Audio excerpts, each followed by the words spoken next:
Hi everyone. Carolyn Tipton is going to read first.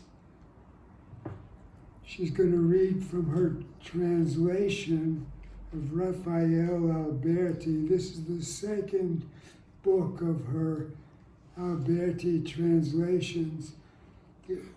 This is Henri Matisse on the cover. And there's an excellent introduction to this book.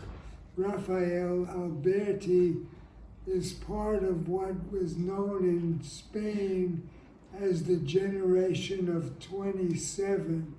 He's a great Spanish poet. Most familiar to us of the generation of 27 is Lorca, and there are many others, Pedro Salinas, Jorge Guillen, and others. Now,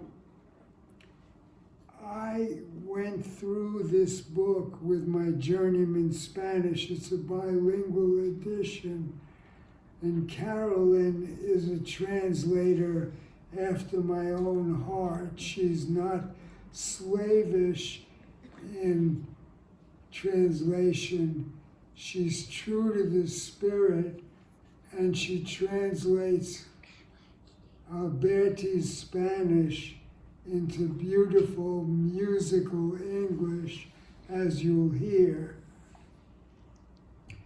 Now, this is her third book. This is her own poetry. The Poet of Poet Laval, which is a musical title, but perhaps puzzling, logically puzzling. The Poet of Poet Laval. I'm going to leave it to Carolyn to elucidate that little mystery, which she's going to do when she reads the title poem later in the book. But she's a beautiful poet in her own right. There's a sparkle to her language. It's spacious and vivid. And this goes many places. It goes to the, I should say, Alberti wrote these poems in exile from the Spanish Civil War, and Carolyn's own poems deal with the Civil War. She deals with the progressive artists of the time. She imagines the generation of 27 hanging out together, and French poets and artists, Picasso, Jacob.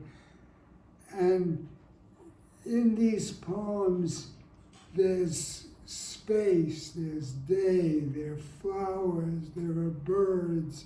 And later in the book, she deals directly with the poems of the environment. So let's give her a warm welcome. Carolyn Tipton.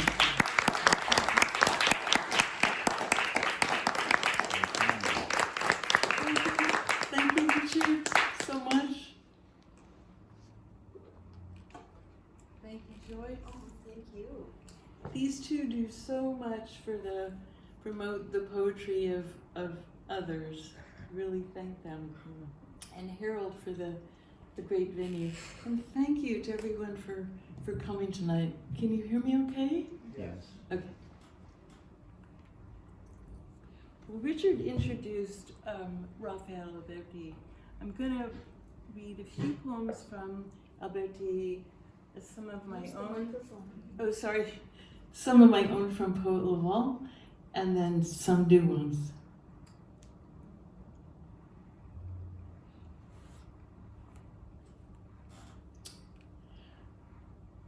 Richard told you some about the history of Alberti, he worked to bring about the Republic, and after Franco rose up against the Republic with his fascist, Alberti fought against him. When Franco triumphed, he went into exile for almost 40 years until the king personally invited him back after the death of Franco. Returnings is a book of exile where he talks about his lost country, his lost life. In exile, he partly made his living by giving readings, and people love to hear the love poems in this book, which is a section of this book.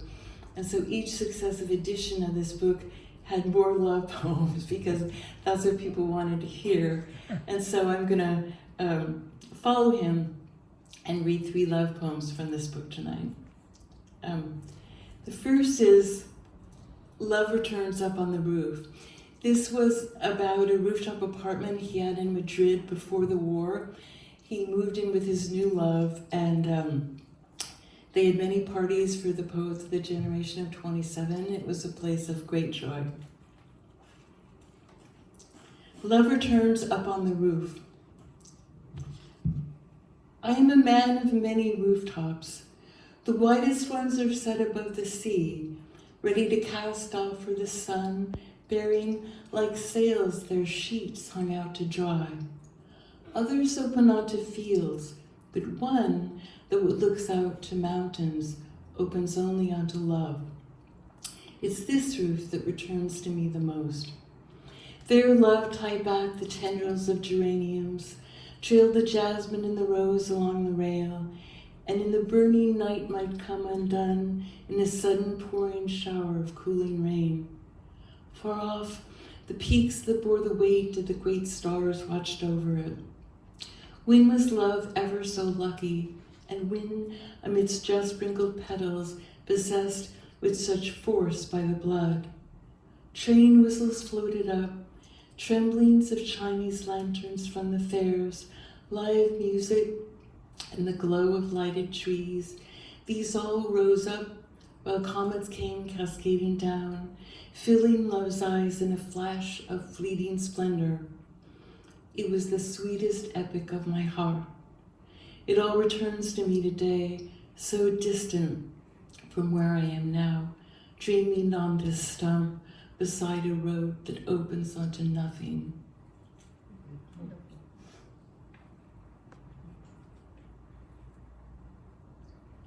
Maybe this might be better. In this poem, he's able to return to his lost life again through memory, through the vividness of his memory.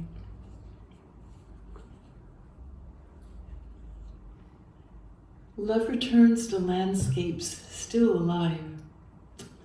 We believe, love, that those landscapes are asleep or dead along with us, their true life locked away back in the days we spent in them.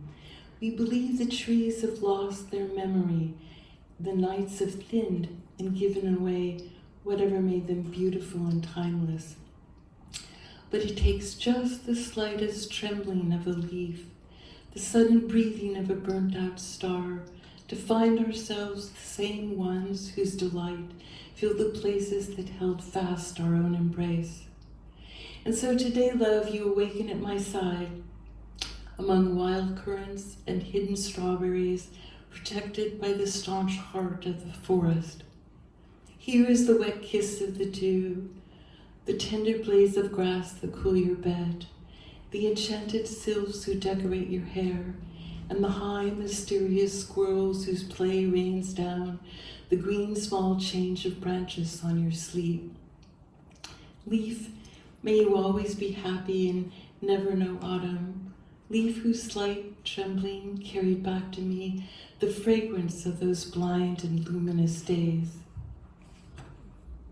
And you, lost star, who opened up for me an intimate window onto my youngest nights, may you never stop shining on all the beds we slept in until dawn, and that library lit by the moon, and those books fallen quietly open chickens outside, awake and singing to us.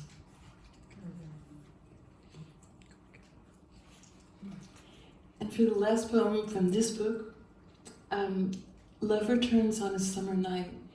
Here he also is able to experience the lost time again, but he's also aware that time is passing. Love returns on a summer night. Tentatively, love comes, blindly in the dark, maybe a star ripening in the branches. I go back so I can feel it, back, wet with the warm dew of the night, pressed into a hollow of crushed mint and time. It's not like anything. It's what my hand, the skin over the whole length of my frame, the shadow of my newly risen heart, the subterranean center of my being most desired. It's come back, transformative, and then there's just the shape that I am touching. We're enveloped by her hair, all one pulsation, blood entangled too, a heartbeat felt inside another heartbeat. But words, where have they gone? No words. No air for them to occupy in this parched August night. Not even that little space that separates two mouths before it shrinks into a silent flower. But a secret fragrance wafts up, gliding by. A scent awakened on the dark bank scorches me. Someone lights a murmur in the grass, always on a night of love, a river's flowing past.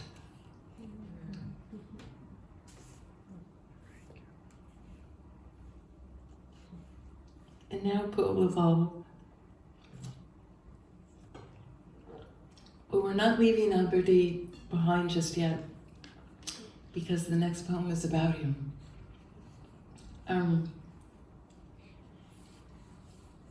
This poem features two dogs, and so I should dedicate it to my dog Ole, who was with me during the writing of many of these and is recently gone. The two dogs are Anubis, who was the Egyptian dog god who was the one who traditionally led the souls to the afterlife. And the other is Niebla, Alberti's dog. He and Pablo Neruda adopted this orphan dog, and Niebla was Alberti's dear companion during the war.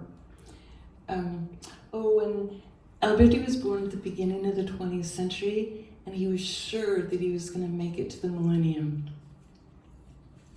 Anubis, for Rafael Alberti, died October 28, 1999, El Puerto de Santa Maria, Spain.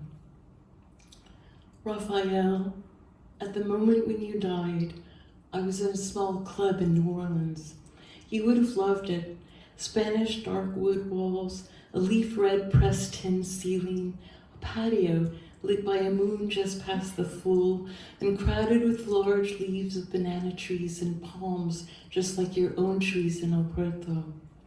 The Rebirth brass band played, young guys, exuberant with their new sound, stepping up and down the room, inside, outside, led by the sax man in the second line parade of a black jazz funeral.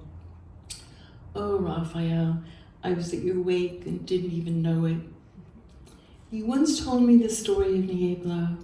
You gave the orphan dog this name after she came to you out of the mist one dark November night in '36. Franco was bombing Madrid, and Niebla's home and family had been lost.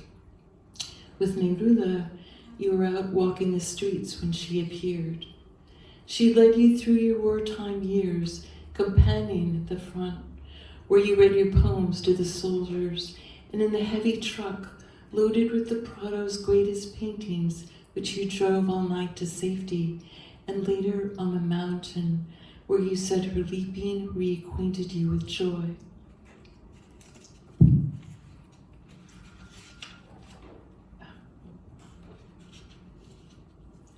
El Puerto, between midnight and sunrise. I imagine another Niebla approaching you out of the dark. First blackness, then a black dog manifesting. The suddenness and red glint of hummingbird. Quick look of invitation, expectation. Ears cocked, tongue out, tail up. She waits until you rise and follow her. Come like Anubis to lead you from the living. I hope she led you well, Raphael, and I hope when you arrived you could hear the music where I danced.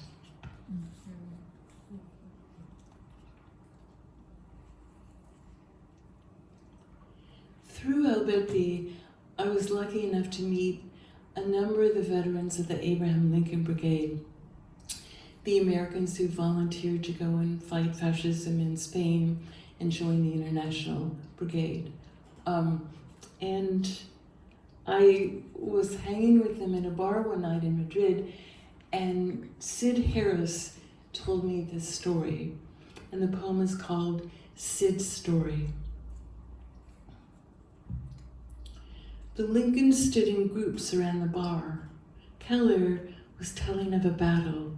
Pompous of the time he swung the Ebro under fire. Someone said Gandesa, and you told your story then, a small flower opening at the field's edge. I didn't think I'd make it through the night. That was 50 years ago, lying in a ditch outside Gandesa, one leg shattered and a bullet shouting in my arm. Our troops had gone, and Franco's would be there at any moment. Do you know how dark it gets out in the country? I saw 3 figures coming down the road, black detached from black. Who? Then it was clear, 3 women, 2 in widow's black, and 1 young girl who said she would come back to me with food. Asunción, the opening of heaven. A long time lapsed. Asunción returned. All that passed between us I can't say. I lose consciousness and wake to hear her singing. She cradled me like I was something precious. She was the one, my moon under the pines.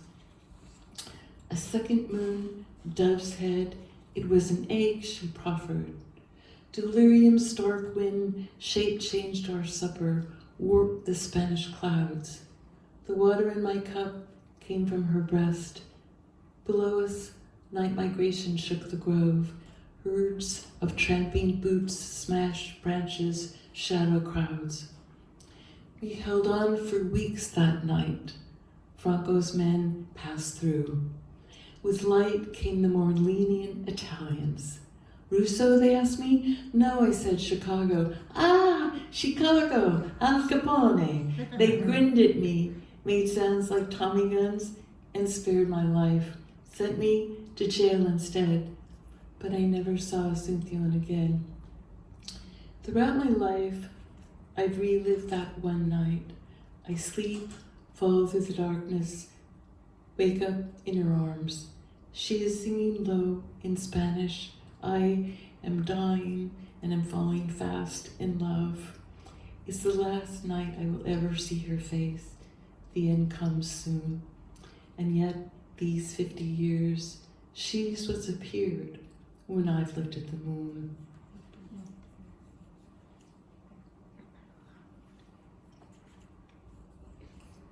And now we'll finally move from Spain to Vermont.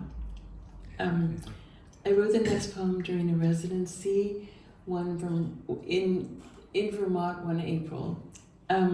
Like most of us, I'm a native of the Bay Area, and I was astonished to see that the whole world seemed to be melting. It was called In Vermont. It is melting season here, April, and suddenly the still landscape is loud with voices, not just those of the birds newly returned, but water voices. Everywhere the sun is melting ice and snow, and rivulets, streams, waterfalls are pouring, coursing, rushing down the mountainside. Listen, what was mute as cloud now sings the jostling songs of glass. It is the tale where white buffalo dissolves into a chant of rain. But what if this transformation silent, solid, white into voice transparency, took over the whole countryside. What if the birches too should melt and begin ringing out like bells?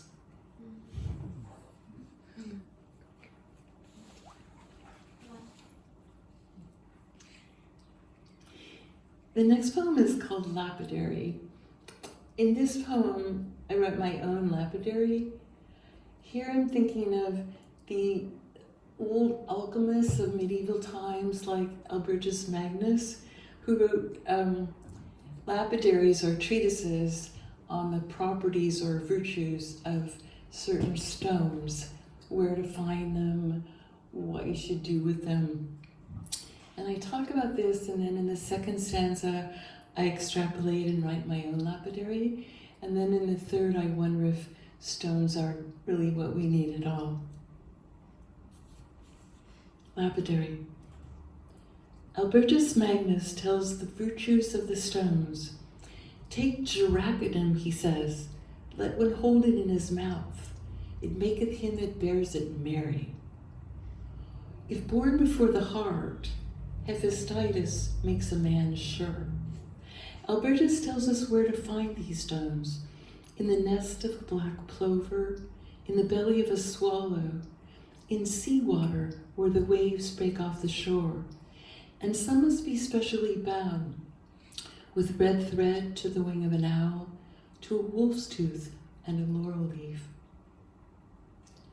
And to cure the ache of a lost friendship, shall I take a faded stone, wrap it in a letter from that friend, pulverize it, mix the dust with seeds of native flowers, scatter in the garden? Or for help accepting mutability, why not make a necklace of a worn beach pebble whose surface, wet when you find it, reflects a bit of passing cloud? To ward off the hour's thinness, take a variegated stone found in a pool where trout flash in the depths. Place it in the heart of a flower blooming entirely hidden by its leaves.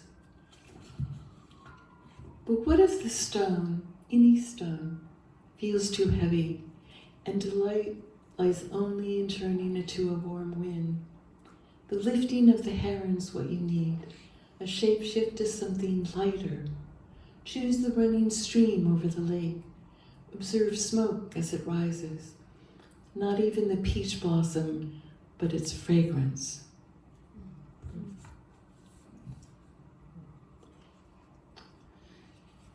I'll read two more poems from this book. The action in this one took place a couple blocks down at Ashby Park. Oh, and the Dadaists were precursors of the French surrealists, Tristan Tzar and Audrey Breton, who did a lot of wacky things for the shock value. It's called Parrots. Some of you may know about this. Parrots. They sit up in the trees like Dadaists, Tzar and Breton, perched with tip pails, waiting to surprise evening commuters. Each has escaped confinement, squeezed through an open window, found the others. Wild now and free, they formed a company. You can see them above Berkeley, one low, fast-moving cloud, green as March grass, close-gathered flock of newly uncurled leaves. But every day at 5 they head for bark, settle in the trees outside the station and yell, "I love you," and "Hi there," to all who pass. The people like their greeters, like the interruption of their thoughts, the intrusion of the bright unusual.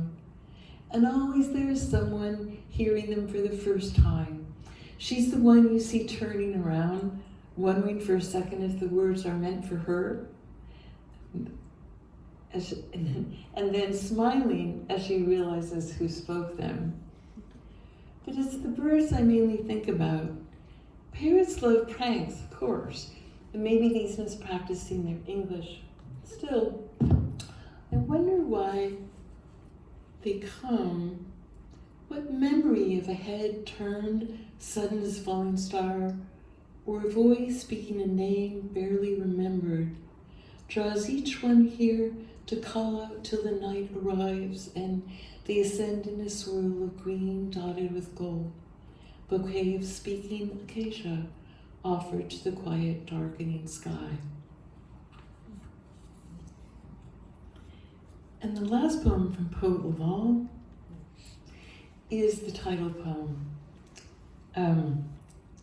Part of it tells a true story based on a mistake I made because poet, P-O-E-T, in the Romance languages means poet.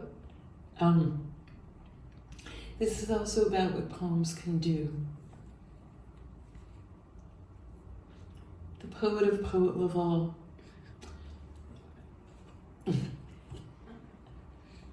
The Poet of Poet Laval writes prescriptions for sleep, listing sonorous ingredients whose names you only have to read before slipping into a deep canyon descended by way of rustling poplars, the humming of bees and oceans of deep-colored lavender, the slap of the waves of those oceans, and there at the bottom, dream's diagonal door of light and shadow, the one you never are aware of passing through.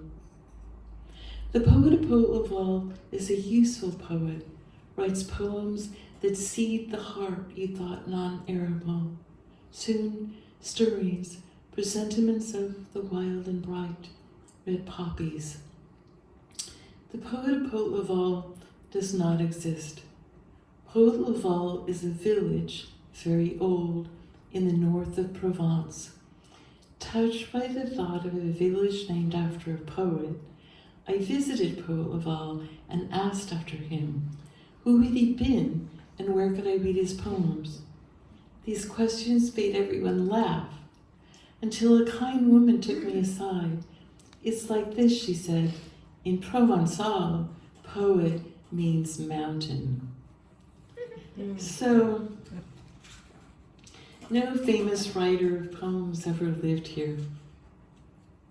No favorite son who went to Paris and became renowned. No local troubadour who sang about a woman's eyes, though she's been underground 900 years, is still remembered. Not even one beloved in his time, or his lyrics celebrating big events, the spectacular grape harvest, the long-delayed completion of the church, the late birth to the lonely childless couple. And so I conjure a poet for this town. In her poems, no matter what the words describe, a window opens up. Through it, the evening sky of a summer long ago, its first stars through the branches, the rhyming white blossoms, whose breathed-in scent brings back the sense that anything is possible. All of it given back, everything restored. Just for the moment of reading, of course, but the spaciousness lingers inside.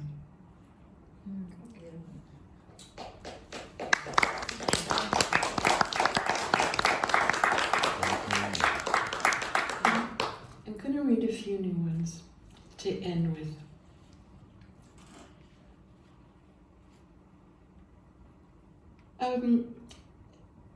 Bad stuff started to happen, including the pandemic, most of all. And I had been at a conference and had become friends with a woman who lived in Sydney, Australia. And then we flew home, and I flew home, and just after that, the whole world shut down. And I wrote this poem a while later, thinking of what she told me about her flight from Sydney to Sydney, and then the pandemic. Lost day for Anne. You said when you flew to Sydney from St. Louis, you left on Wednesday and arrived on Friday.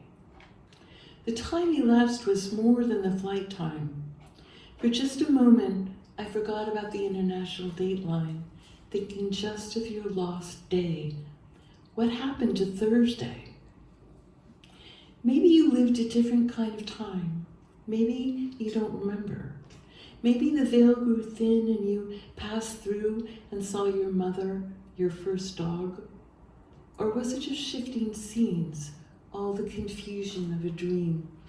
Beautiful confetti of petals, faces, sparkles on the sea. Or could you mold it as you wished?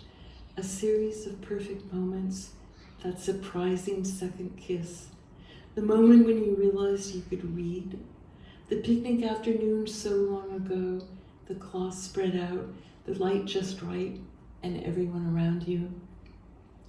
Or if the lost day were not a recap, not a montage of your past, something not experienced, new, what might it have been like? Post-coronavirus, afterwards, no longer a dissonance between global events and a perfect blue sky, no daily daunting death tolls. What if the greater world would now be marked with more equality, and we could turn once more to each other, never again failing to appreciate touch? And when he came to you, you would be that guitar in the corner, dusty from disuse, and he'd pick you up, he'd hold you then and play you. Everything would shimmer with the newness Adam saw in the garden. The birds back a little early, not even waiting for full spring.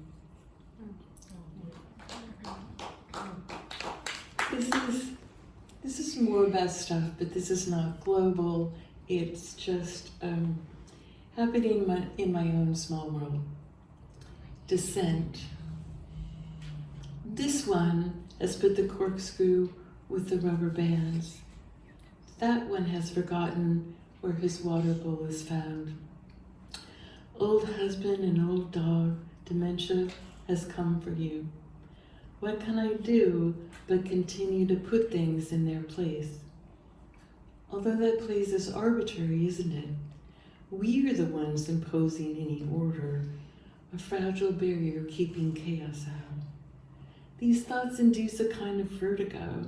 The map begins to lose shape. The navigation charts are melting. Who says the forks don't belong with the olive oil? Who says it matters what day it is?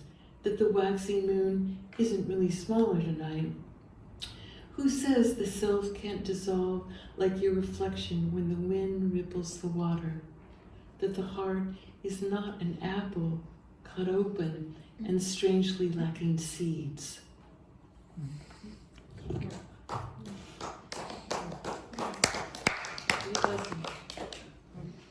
This is another story. At the periodontist. I always ask whoever works on me to tell a story from her life. Does she have a dog? Has she just been on a trip? This hygienist says no. But then I see her tag, an unusual name, and ask its origin. Afghan, she says, it means soul in her native tongue. Self-involved, thinking only that I need distraction, I ask how she feels about events there now. Out pours a story of danger, sorrow, escape. She is giving me 5 consecutive shots in my mouth. She is saying she was smuggled out and had to climb the mountains as a child. She is using noisy tools against my teeth, planing their roots, and saying she lay face down in the dirt at any approaching sound, prodded by a gun to the back of her head. No time to stop and rest, nothing to eat. My ears ring and my mouth is full of blood. She soaks it up with cotton, says, once 7 of us had to share an apple. And then she says her father's mind's been weakened by the exile. She starts to cry. I have 3 instruments and gauze pads in my mouth. I can't speak, but I rise to touch her arm. No one knows what immigrants go through, she says. Then afterwards, their pain is all inside. I'm visibly swollen when she's through with me. She warns, you'll need Motrin tonight to make it all hurt less. I have your story too, I say.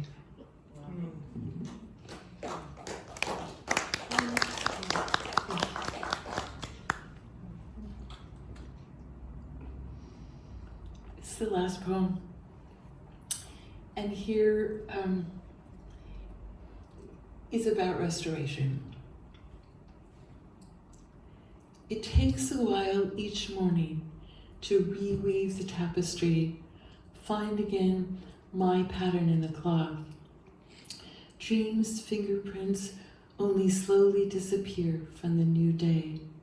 But even then, my own myth takes time to reassemble.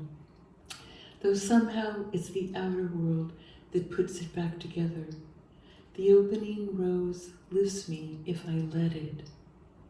How we find ourselves each morning is a secret.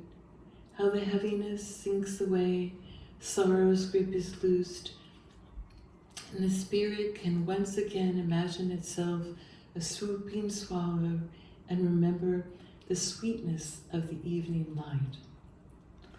Thank you.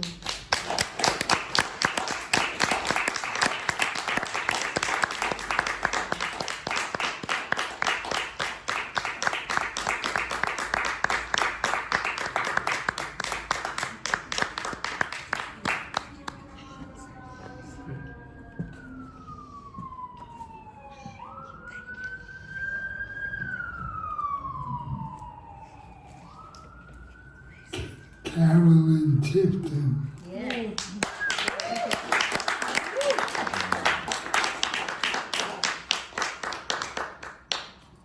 Okay, our second poet is Sandra Yannone. This is her second book, The Glass Studio. And it's a very unusual book.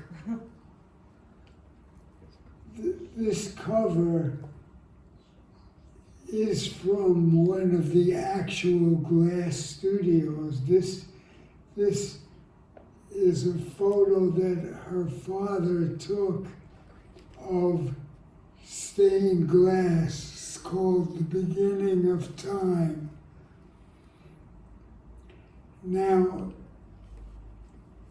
there were two studios, a grandparents' studio, and then her father opened one where she worked as a preteen and a teenager. And there are 4 sections of this book, and each one ends with a title poem, The Glass Studio. And every poem in the book has at least one mention of glass. So are you getting the theme here? The poems go many places. There's an angry pain poem about the terrible hate crime in Orlando at the Pulse studio when so many LBTG people were killed.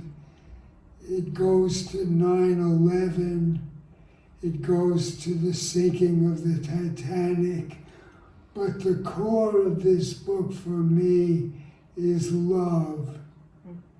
Poems maybe imagined, maybe unrequited, maybe actual, of the love between women and women. So let's give her a warm welcome, Sandra Yannone.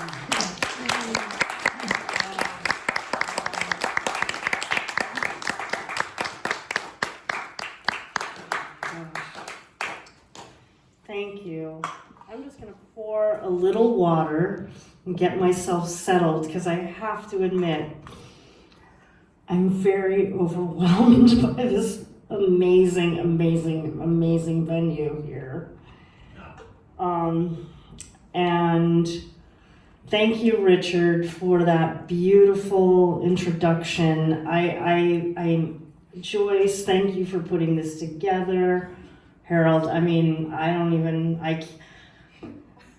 read all over Ireland. I've read around the United States, and I'm speechless as to where I'm reading now. When I was a small girl, I grew up in Old Saybrook, Connecticut, and this is where the Glass Studio is actually. And of course, if you're a young person and you live on one coast and you watch the wonderful world of Disney, you always dream of California. And tonight, I feel like I'm in the embodiment of California, the California that I dreamed of all my life. So thank you so much for bringing that dream to me. I also should say that the few times, I've been to Berkeley a few times, and I've always walked around and imagined, what it would be like to study here or work here, teach here. And I always picked up Poetry Flash when I could find it. I'm not a savvy person, so that's why I couldn't find it. I know it was around. So it's really just a thrill, just an absolute thrill to be in this venue and to also read with my Salmon sister. We both publish with Salmon Poetry out of Ennisheim in Ireland. Well, I'm going to attempt to read 8 poems. The poems tend to be a little longer, perhaps than Carolyn's, and I tend to be a little more loquacious in my setup than Carolyn. So we'll see how I can do. I mean, Richard really set up the book very beautifully in sharing with you about the kind of the major themes and the fact that there's 4 title poems. I'm going to read 2 of those title poems tonight. And the fact that every poem in the book has the word glass in it. So that just really helps, and I can just launch into the poems. Each section has an epigraph, and I'm going to read 2 of the epigraphs, and this is literally the very first poem in the book. And it begins with an epigraph from Kate Field, the book, The Drama of Glass, which was written for the Columbian Exhibition for the Libby Glass Company in 1893. Can there be more intense action than that of fire? And is that not glass, the own child of fire and death? This is cut glass. I give my lover a petite stout jar of tap water and sea glass worn down by years of turbulent waves and rocks. I want her to know the things that have cut me open and made me bleed.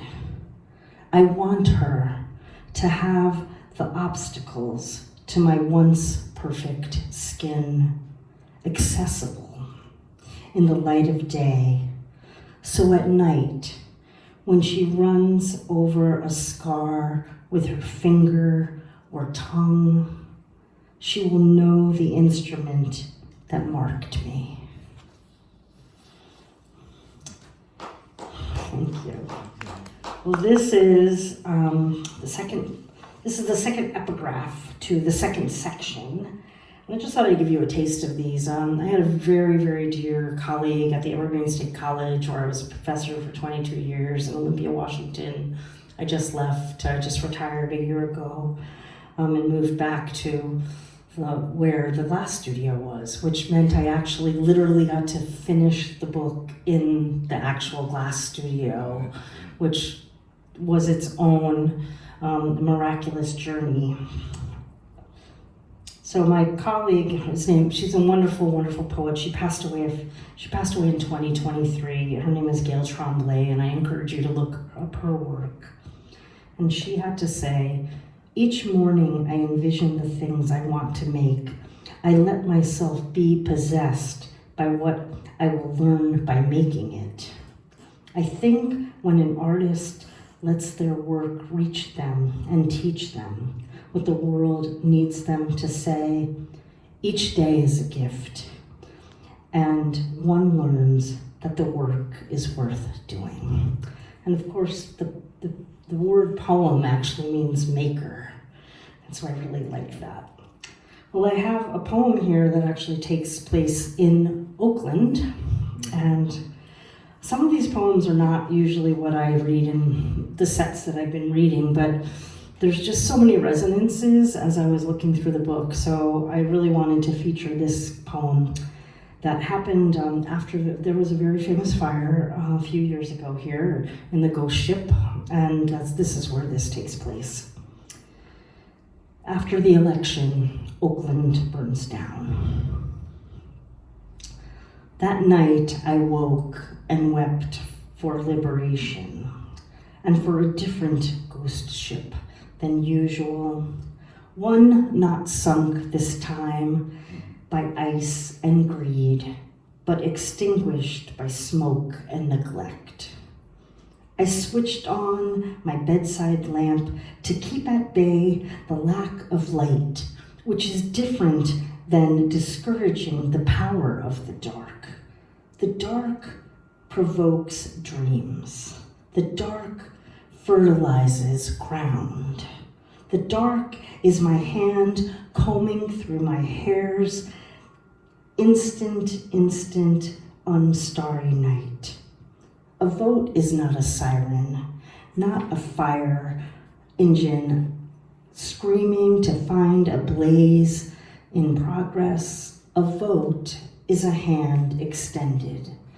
After smolder, after too much hate, after candidates said too little, too much, too late, conflagrates. I didn't vote to slap anyone in the face. I didn't vote to silence a people. To silence anyone cuts off the power to the lights, which I repeat is not the same as the necessity to enrich the dark. Never shut this window to even a senseless night. Stay open to the hands that teach and reach out. Look out for you, like the forest ranger who lives alone for months in the watchtower under a single glass bulb, dangling, searching for the infant fires before the juniper trees burn their old growth down. Thank you. Well, I'm going to read the original title poem to the Glass Studio, and as Richard mentioned, there are 4 title poems, so they end each section. I wasn't intending when I set out to do this to have 4 title poems, but I was working with a really amazing young poet. Her book is going to be coming out later this year, and she said, I think we need more Glass Studio in the Glass Studio. And that gave me kind of permission to think about how to make the Glass Studio even more prismatic and present throughout the book.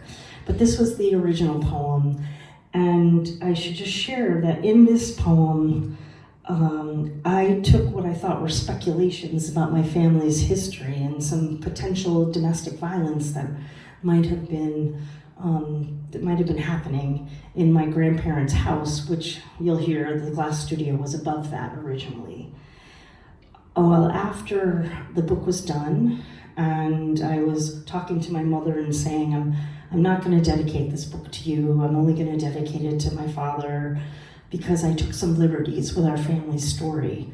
And she just looked me right in the face and said, oh no, those things were happening.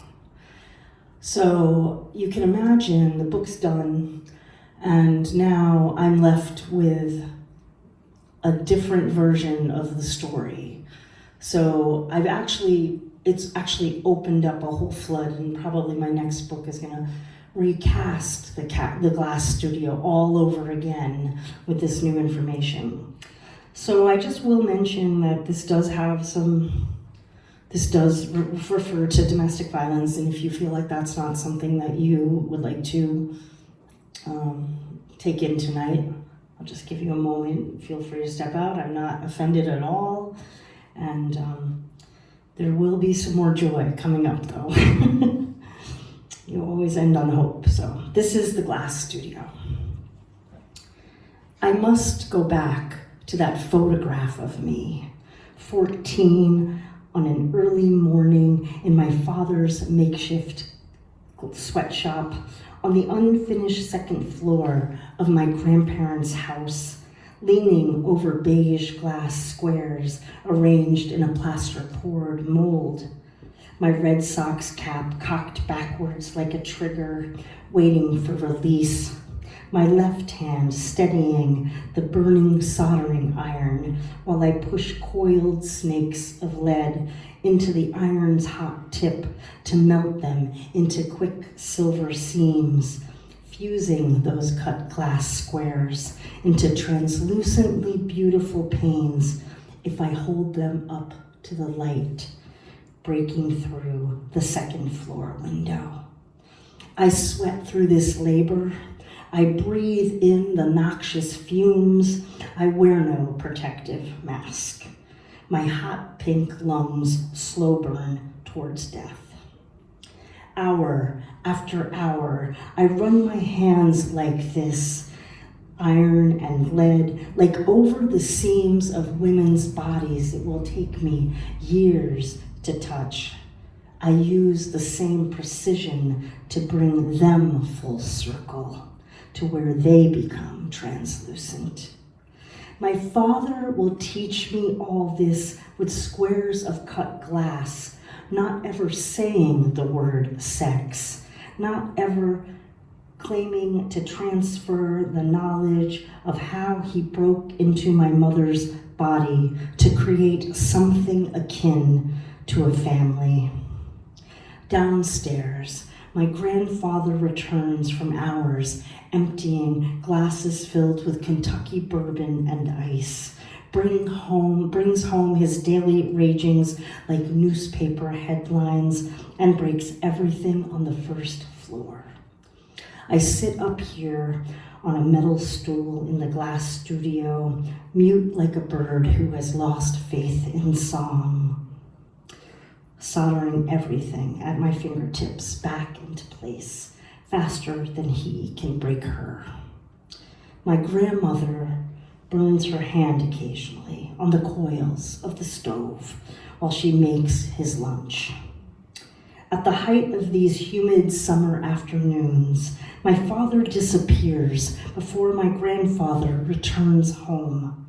He teaches me not to press the iron against any glass square in the mold for too long. He shows me how the iron-willed iron desires nothing in its intention to burn. So if left resting on the glass's skirt, it will provoke an irrevocable wound. After hours inside of this sweat and burn, heat from the tip of the iron threatening to welt my skin with each beaded line, the fumes filling my lungs like my grandfather's cigarette smoke overtakes the living room where my grandparents sit in separate chairs after all his sodden threats and direct hits. I close up the studio, pushing the windows down hard and drawing the curtains closed like stitches. Turn off my iron, brush its tip in toxic flux until it smokes clean. I whip down the stairs, where on the other side of the wall, my grandparents smolder into days' aftermath of broken glass.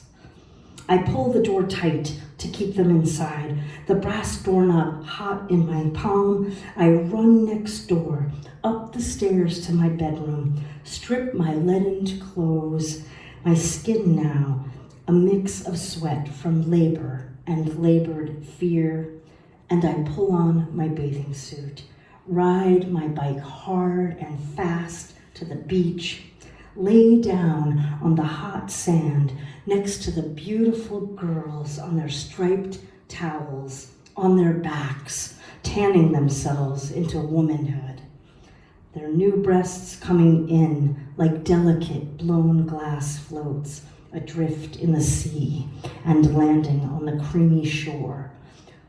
miraculously whole, like art, like the women who've broken away from me, like the glass-infused light leaves the hanging stained glass lamps I assembled through my teens in the illegal glass studio of my family's naive making.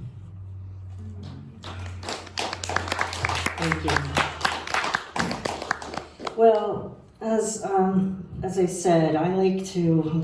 It's a harsh poem. It's a difficult poem to read. It's a long poem, and so I kind of like to use that as like the fulcrum, and then take us down a bit after. And so this is a little bit going downward, and I'll share. This next poem is a sestina, and I'm particularly fond of the form. I'm going to read this for a dear person here in the audience. And if you're not familiar with the form, it's a rather obsessive form that takes 6 words and it continues to kind of rotate them in a particular pattern. So you'll hear these 6 words turn, turn, turn, turn all throughout the poem. This is called Willows and Razors. The moon needs no razor to smooth its face. I look out the window at the shadows of the willow and ponder a woman I know who loves stones.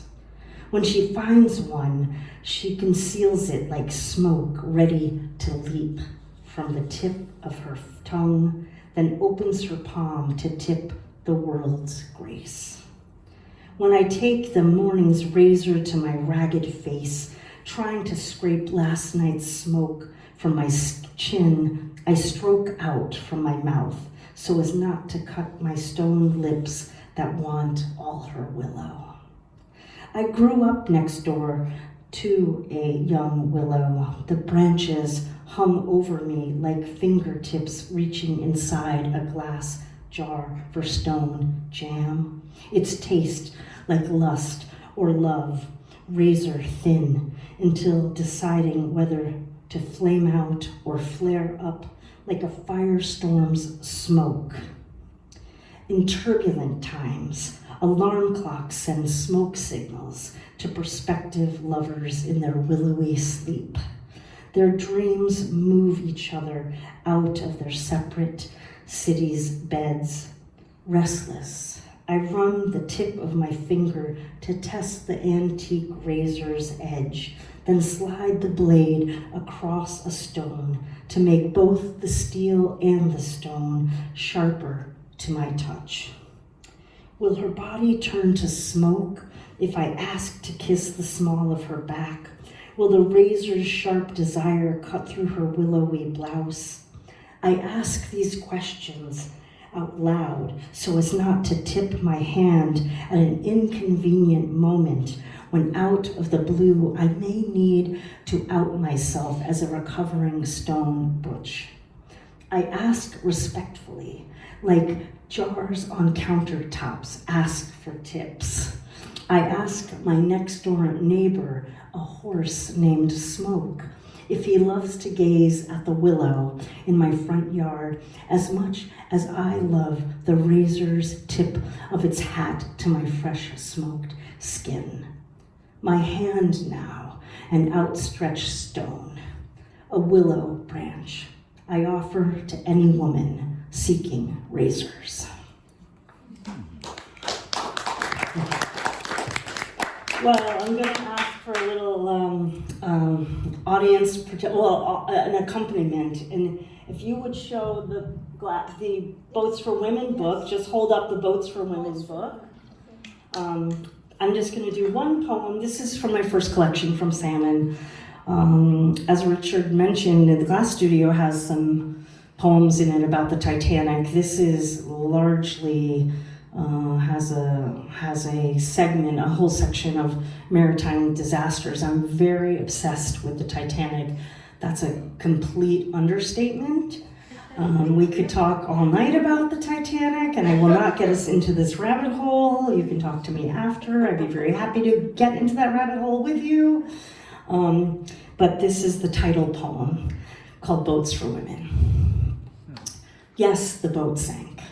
Yes, it broke in two, like a stereotypical heart, until 70 years later, technology caught up and looked its ancestors in the face. Yes is the way the years oxidize the steel, and yes wipes the name Titanic off the bow.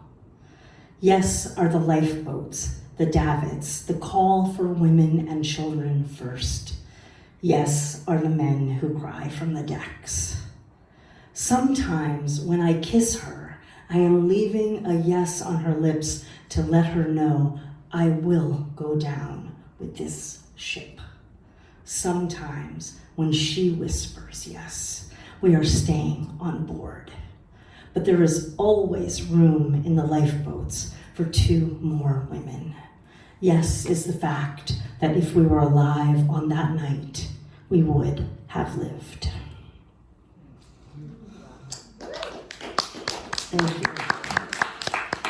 Well, Carolyn and I, we're pressmates, and we love to talk poetry whenever we can be together in person. And we had that opportunity today, this afternoon. So we were able to have a lovely lunch, and I shared a new poem with her. And I do like to read at least one new poem in a reading to kind of give you a sense of where I might be headed. And I alluded to where I think I am headed, which is to kind of go into what for me is kind of an angry place to process what I learned about what was going on next door in my grandparents' house.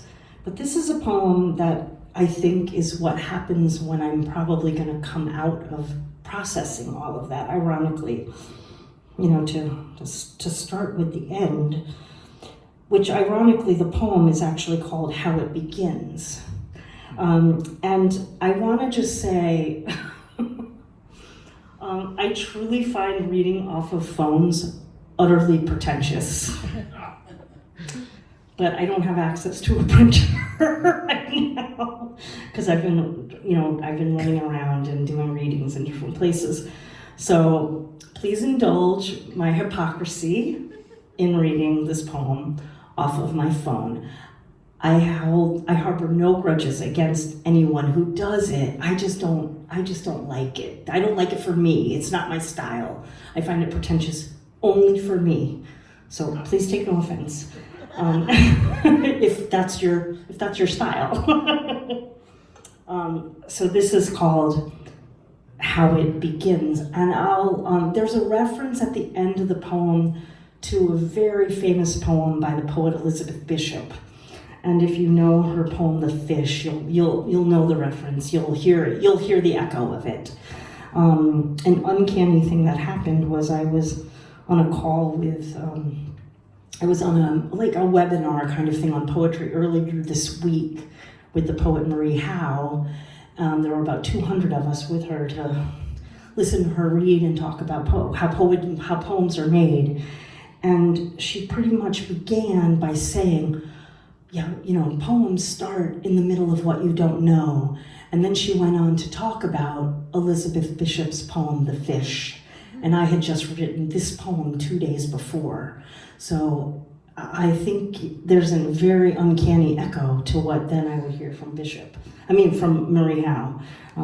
They can both be said in the same breath because they're both such miraculous poets. This doesn't come close to them, but we'll see what I can do. This is called How It Begins. From the middle of where we do not know, and yesterday's relentless rain, the downpour has ceased to matter, recedes like our hard-earned years we told ourselves to carry and not spill. Secrets, so many secrets in that battered, overgrown aluminum tin bucket. Now we are breathing in the lyrical, maybe even smiling, as we wave goodbye, goodbye to our transgressions, to some of the people we've unknown and loved, to most of the things that have held us back. We've arrived a bit early for our tastes at this place we'd always imagined but never dared to dream, like a swaying, blinking signal light in bluster, a maybe between yes and no. Yes, this is the place we now inhabit, where arias come curled inside cloudbursts, ether, a breeze that rustles through our hair like leaves inhabiting their veins. Appreciating those differences between states of matter, liquid, solid, gas. I've lived my whole life trying to be just one, likely told I should prefer to be solid. But now, today, in this moment, at this juncture, from this vantage point, standing on the ferry between the surety of the past and the ever-present, between the knowledge of worlds swelling, then softening, then crescendoing again, suddenly, in this moment of suddenly, I change tunes forever. Forgive myself. Let the myth of solid lap over the rim of that long-gripped bucket. Let water be water. For once, for the first time. Let water be the liquid it was forever aiming to be. Let every yearning be a lesson in forgiveness. Let every bird arrive and depart from where I do not know. A gesture of liquid that becomes gas, becoming a swallow of what we've never known into a taste of who we've always been. And suddenly, in the midst of suddenly, everything turns rainbow, rainbow, rainbow. And we are the poem, and we let the sky go. Thank you. All right, just two more. We're doing okay here? We're just two more here. Well, I don't know how to explain it to y'all, but I love David Cassidy. I love David Cassidy. And of course, I watched the Partridge Family religiously when I was a young person. I just turned 60 in April. This is my travel Partridge Family lunchbox. Yes, I have a travel one because the other one is pristine. I found the other one at a flea market in Rochester, Washington, covered in wacky packs. And because I knew too much about the Partridge Family bus, I suspected that between the seams of those wacky packs was a Partridge Family lunchbox. I was not wrong, and it was pristine. So I do not take it on the road with me. This is my travel lunchbox. There it is. Okay. Yeah. So, so this poem, I was given a prompt. My friend Anya that you just saw take a walk there. She and I belong to this group called Poets on the Coast, held annually with the amazing poets who've been curating it, Kelly Russell Agadan and Susan Rich. And it's this women's writing retreat. And we were given a prompt to write a letter to someone that we admired. And I don't know how this happened, but I decided to flip it and have David Cassidy write a letter to me. So this, and I'm gonna read off the broadside of it. The broadside was created for my readings. There's 25 of them that exist in the world by the artist Ray Zill.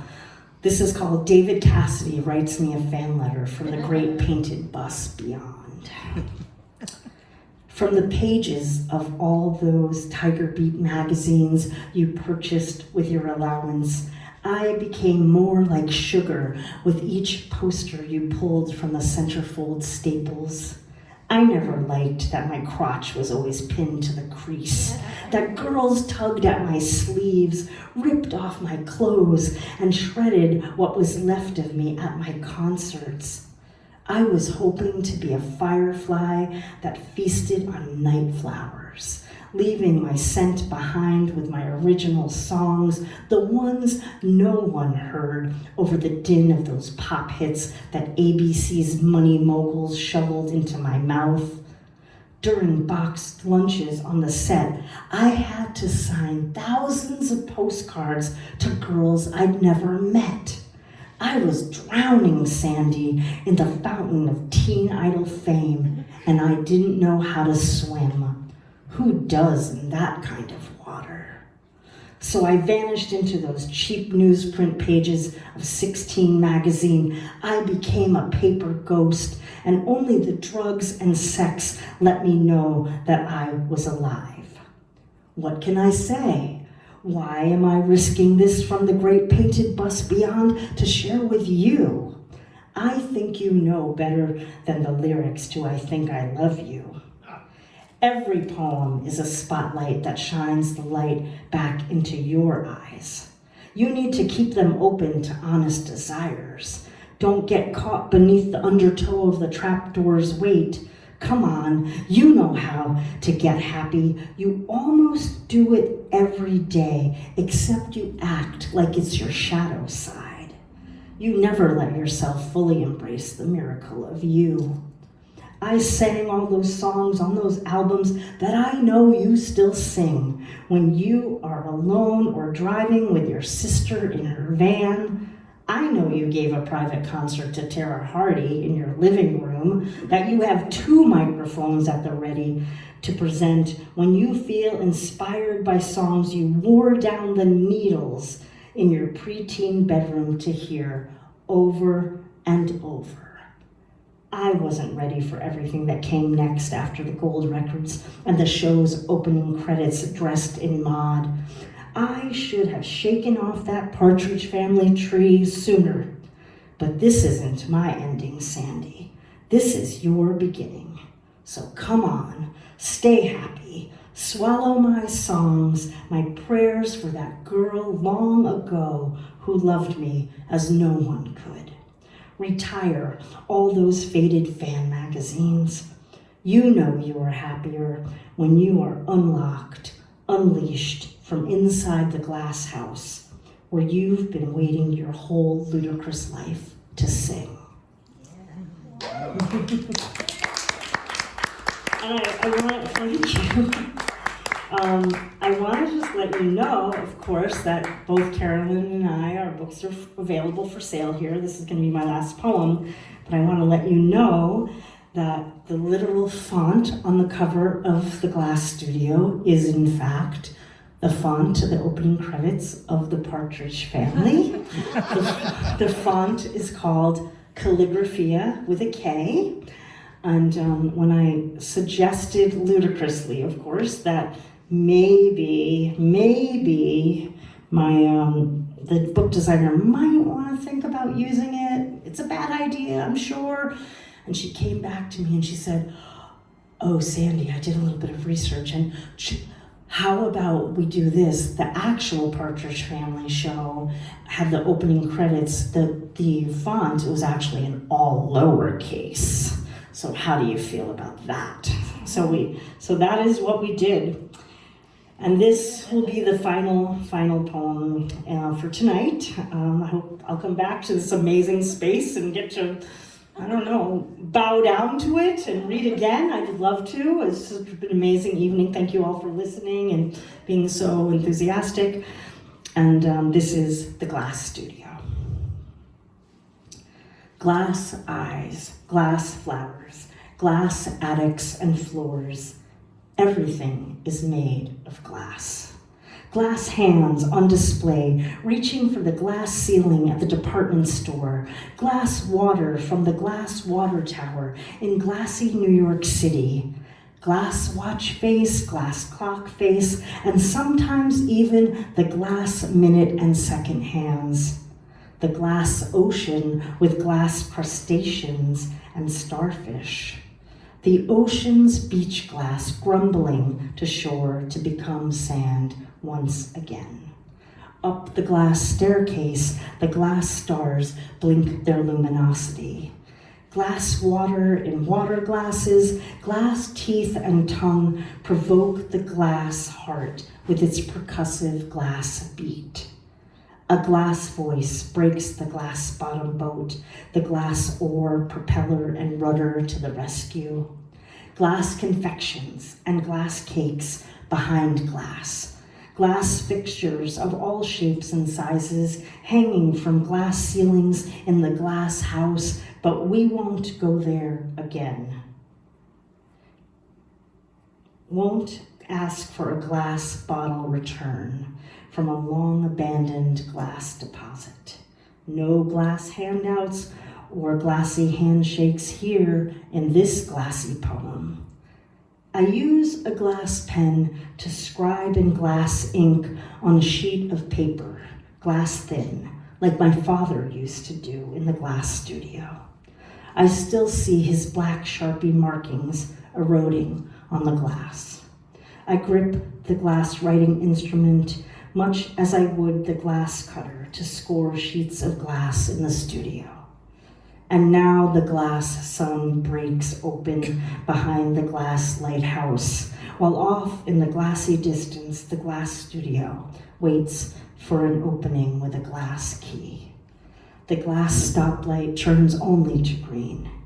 In the glass morning, all the glass rules break all our glass histories through the glass centuries. Hour after glass hour, the sand in the hourglass keeps immaculate glass time in every glass town and city as the glass birds croon their glassy bird songs, their fragile glass wings flapping in the glass wind. Now, go home to your glass house and unpack every glass mirror you forever hoped to break. Thank you so much.